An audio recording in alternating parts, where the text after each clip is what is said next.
அனைவருக்கும் வணக்கம். Presiding officer zonal ஆஃபீஸர்கிட்ட கொடுக்க வேண்டிய மிக முக்கியமான 17 இயர் ரெஜிஸ்டர் அப்சர்வர் ஸ்க்ரூட்டினி படிவத்தை பற்றி தான் இந்த வீடியோவில் பார்க்க போகிறோம். வாங்க வீடியோக்குள்ளே போகலாம்.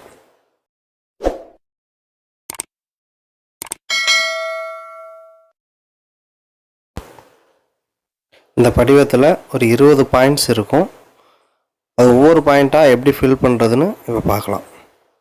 அதில் ஃபஸ்ட்டு பாயிண்ட் என்ன அப்படின்னா, உங்கள் போலிங் ஸ்டேஷனில் இருக்கக்கூடிய மொத்த வாக்காளர்களை எழுதிக்கணும், ஆண் பெண் மொத்தம். செகண்ட் பாயிண்ட் என்ன அப்படின்னா, எத்தனை பேர் ஓட் பண்ணியிருக்காங்க அப்படிங்கிறத ஆண் பெண் வாரியாக எழுதிக்கணும். தேர்ட் பாயிண்ட், உங்கள் போலிங் ஸ்டேஷனில் எத்தனை டெண்டர் ஓட்ஸ் பதிவாயிருக்கு அப்படிங்கிறத அதில் எழுதிக்கணும். ஃபோர்த்து பாயிண்டில் எத்தனை சேலஞ்ச் ஓட்ஸ் பதிவாயிருக்கு அப்படிங்கிறத குறிக்கணும். ஃபிஃப்த்து பாயிண்ட், சர்வீஸில் இருக்கவங்க எத்தனை பேர் ப்ராக்ஸி மூலம் ஓட் பண்ணியிருக்காங்க அப்படிங்கிறத அதில் மென்ஷன் பண்ணணும்.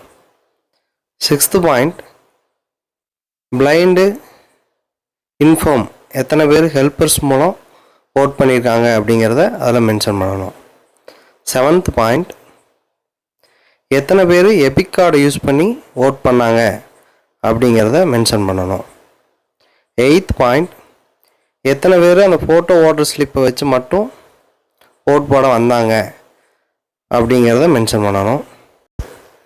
நைன்த் பாயிண்ட், தேர்தல் ஆணையம் சொல்லியிருக்கின்ற இதர ஆவணங்களை பயன்படுத்தி எத்தனை பேர் ஓட் பண்ணியிருக்காங்க அப்படிங்கிறத மென்ஷன் பண்ணணும். 10th பாயிண்ட், 17 இயர் ரெஜிஸ்டரில் பதிவு செஞ்சதுக்கப்புறம் வாக்களிக்க விருப்பம் இல்லைன்னு எத்தனை பேர் வாக்களிக்கலை அப்படிங்கிறத மென்ஷன் பண்ணணும். 11th பாயிண்ட், எத்தனை போலிங் ஏஜெண்ட் உங்கள் போலிங் ஸ்டேஷனில் இருக்காங்கன்னு மென்ஷன் பண்ணணும். 12th பாயிண்ட், எத்தனை போலிங் ஸ்டேஷனில் ஒரு போலிங் ஏஜெண்ட்டோ அல்லது போலிங் ஏஜெண்ட் இல்லை அப்படின்னு கேட்டிருக்காங்க. 13th பாயிண்ட், எத்தனை ஓவர்சீஸ் எலக்டர்ஸ் ஓட் பண்ணியிருக்காங்க அப்படிங்கிறத மென்ஷன் பண்ணணும். 14th பாயிண்ட், எத்தனை இவிஎம் விவிபேட் யூஸ் பண்ணியிருக்கீங்க அப்படிங்கிறத மென்ஷன் பண்ணணும். 15th பாயிண்ட், இவிஎம் விவிபேட் ஏதாவது மாற்றிருக்கீங்களா அப்படிங்கிறத மென்ஷன் பண்ணணும். 16th பாயிண்ட், இப்போ இவிஎம் சேஞ்ச் பண்ணியிருந்தா எந்த டயத்தில் சேஞ்ச் பண்ணீங்க, என்ன ரீசனுக்காக சேஞ்ச் பண்ணீங்கன்னு மென்ஷன் பண்ணணும்.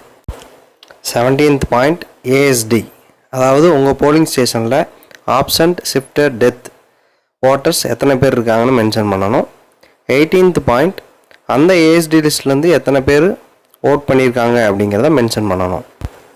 19th பாயிண்ட், வயலன்ஸ்னாலேயோ அல்லது வேறு காரணங்கள்னாலேயோ வாக்குப்பதிவு தடைப்பட்டிருந்தால் அதை அங்கே மென்ஷன் பண்ணணும். லாஸ்ட் பாயிண்டில் அந்த போலிங் ஸ்டேஷன்லேருந்து எதுவும் கம்ப்ளைண்ட் வந்ததா அப்படிங்கிறத மென்ஷன் பண்ணணும்.